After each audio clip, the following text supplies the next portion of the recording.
everything is a story. For us personally, everything is a story.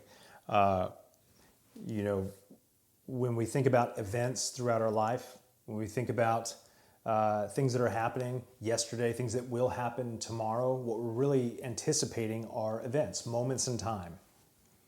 It's like facts and figures, numbers. You know, something people always say, well, the numbers don't lie. I'm like, well, they don't tell the truth either, right? I mean, numbers are numbers. It's the story that you attach to them that gives them meaning. So I think the first thing we have to understand, of course, is that everything is a story. Everything is.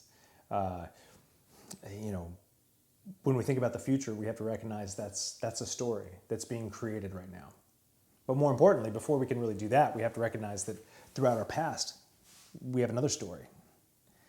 You know, this idea of taking ownership of who we are, our decisions, where we are, where we want to go. This idea is really rooted in taking inventory of our past and looking at pivotal events throughout our life and attaching new meaning to them, right? You know, because those meanings or those events along that timeline in our own experience, they impact us the way they do because of a certain meaning, a story that we've attached to them. So if we really think about the importance of revisiting those things to better understand who we are right now, the better foundation we'll have to envision who it is that we ultimately want to be 10, 15 years from now. But if we don't do that, then we're bound to repeat the same mistakes, right? The same patterns. I do that. I suck at that. I do. That's just a fact. Like, I'm not going to sit here and be the guy who's like, well, let me give you all this great advice and tips and how to do X, Y, and Z, and then tell you that I've mastered them. I have not. I'm a human being. I tell you this because I know I still need to do it. I need to do it a lot because it forces me to slow down. You know, my own personal life, being a military brat, moving around every 6 months to 3 years from the age of 2 all the way through high school, you kind of get conditioned just by your experience that you're always moving forward, never looking back. You're always looking to that next place, that next station that you are going to be, that next group of friends that you might meet. You have a new opportunity to reinvent yourself every 6 months to 3 years, right? Now, of course, as a kid, I'm not processing it that way.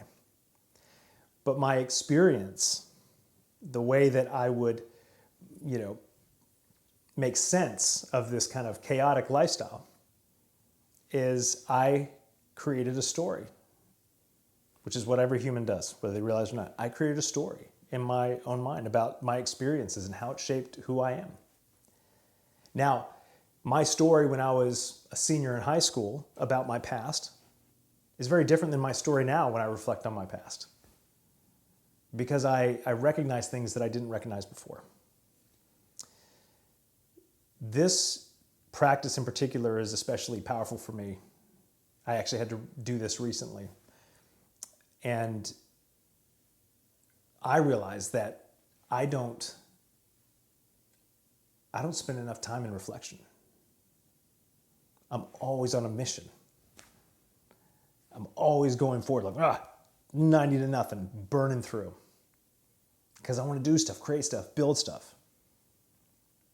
But when I actually took the time to think about the last 10 years, I found that there were big gaps in my memory. Big gaps that I've just kind of moved through. But once I reconnected to very specific experiences, and I know a lot of parents talk about this, they're like, oh, once you have kids, it just all feels like a blur. There's truth to that. That's part of the gaps. But when I slowed down and really took the time to think about events like becoming a dad for the first time, events of, our second child being born, events of how my wife and I have evolved, in our relationship, and how I matured and how she's developed and grown into a completely different person. When I really started to step back and think about those moments and those times, I realized how powerful that was and how I have actually been carrying around a narrative that didn't give proper weight to those events and how it shaped who I am today. And that's a powerful thing.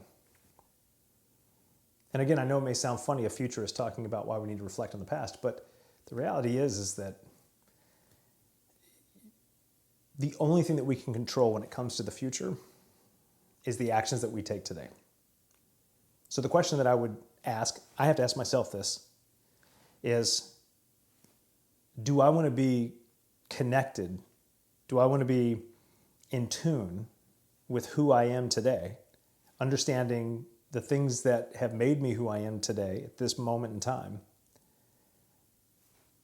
in order to be better prepared or more intentional about who I will become over the next 10 years?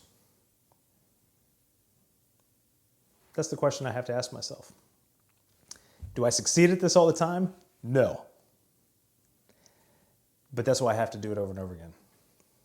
And for somebody like me, having to slow down and reflect and whatnot, it's like, oh, that is not in my nature, because, again, always moving forward, never looking back. But it's powerful to stop and look back. And not just to look back, but to say, how have these events, what new meaning maybe these events have now?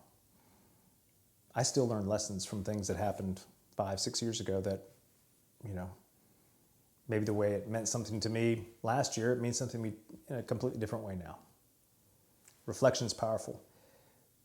Understanding who you are and attaching meaning to these events in your life that gives you greater insight and a greater foundation, that's incredibly important.